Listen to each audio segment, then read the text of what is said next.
Welcome back to the Dark Reading News Desk here at RSA 2023.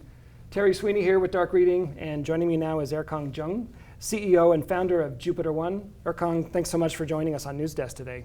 Well, thank you for having me, Terry. Tell us a bit about JupiterOne. What are some of the things that really distinguishes you in the security realm? So that's a great question. So security is a pretty noisy space and industry, right? So we see all of these, actually a lot of amazing, great products, but it is very noisy. And JupiterOne is a cyber asset and security platform that helps people get back to the basics and have a unified cyber insights to understand the ever-changing digital transformation landscape that the organizations now face. And starting with understanding ourselves better to help reduce the risk and save security practitioners time to do their work. These days, any credible organization is also a digital organization. That's right. What's your sense of how they need to go about managing and securing their assets properly? Is this one size fits all, or is it much more customized and needs to be sophisticated? Yeah, so this problem of asset management in the cyberspace is getting extremely complex because of digital transformation, because of cloud infrastructure, because of all of these technological advancements. It is becoming harder and harder to understand and answer some basic questions like, what do I have as an organization? And what's important out of what I have? And if it's important, do they have a problem? Right, vulnerabilities and findings and risks. And if they have a problem, who can fix them? Because most of the times, it's not the security teams that are fixing these problems. It's somebody else in the engineering team or the business that are fixing them. And over time, am I getting better? Right? So these 5 questions, they seem to be so basic and fundamental, but it's becoming extremely hard to answer because every organization is becoming digital. And it really goes back to, what do we even mean by assets?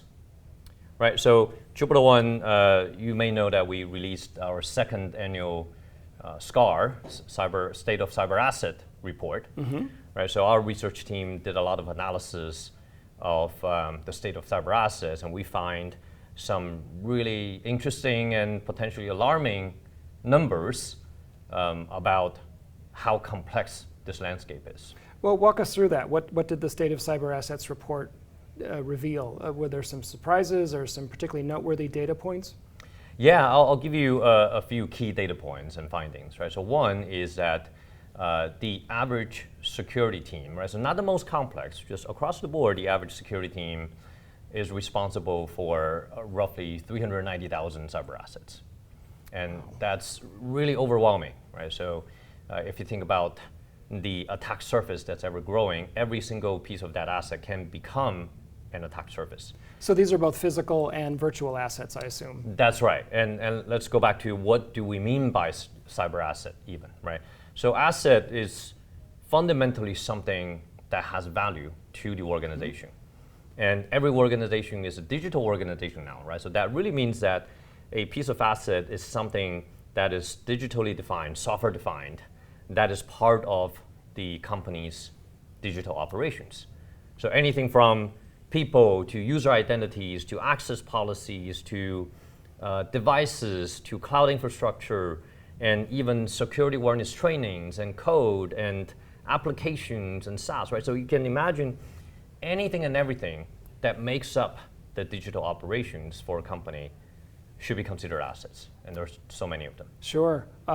Well, to that point, were you able to assess the business impact with regard to this evolving attack surface? What was the financial impact to companies and these threats? Yeah, that's a great question, but it's a very difficult one. Sure. Right. So if we just look a simple math and say, hey, what is the company's value, right, from a valuation standpoint, or revenue, or whatever that means, right, and compare to how many cyber assets that company has, and if you do the simple math, it comes out to be, roughly $17,000 per asset.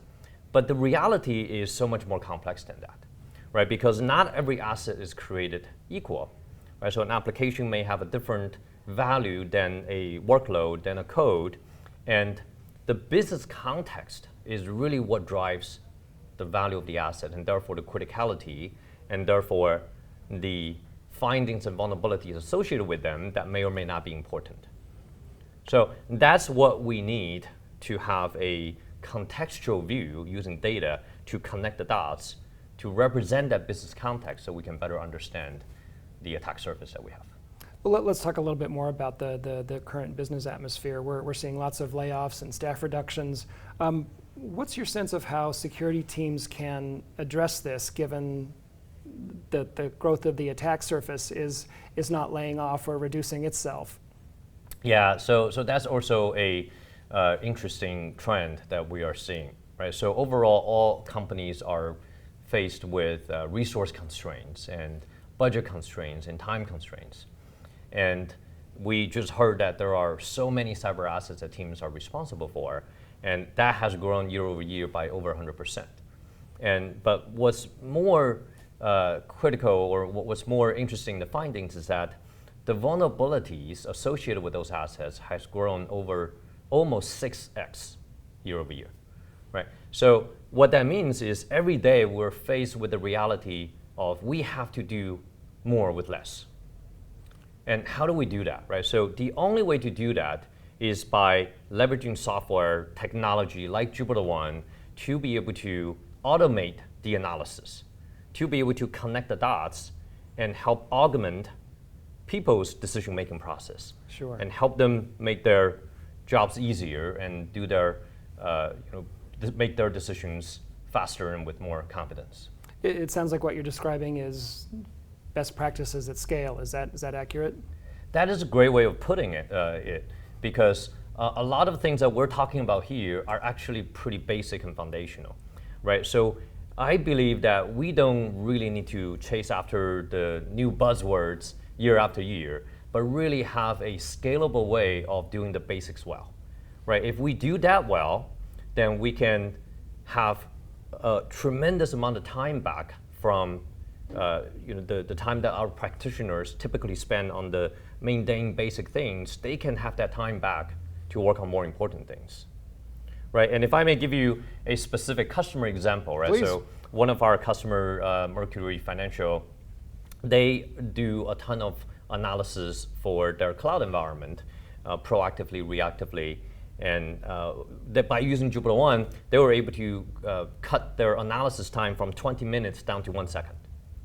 So if you repeat that by 100 times, 1,000 times, right? So day in, day out, that's like almost infinite time savings that you can get the team back onto something more important. Sure. So that's the basics that we're talking about here, doing that well at scale.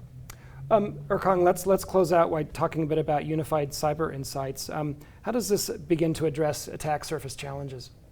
Yeah, so that's great, right? So to really wrap up, the concept of unified cyber insights is to leverage the data to aggregate them and then connect the dots so that we are able to provide contextual insights and an understanding of ourselves and our own environment from a single source of truth.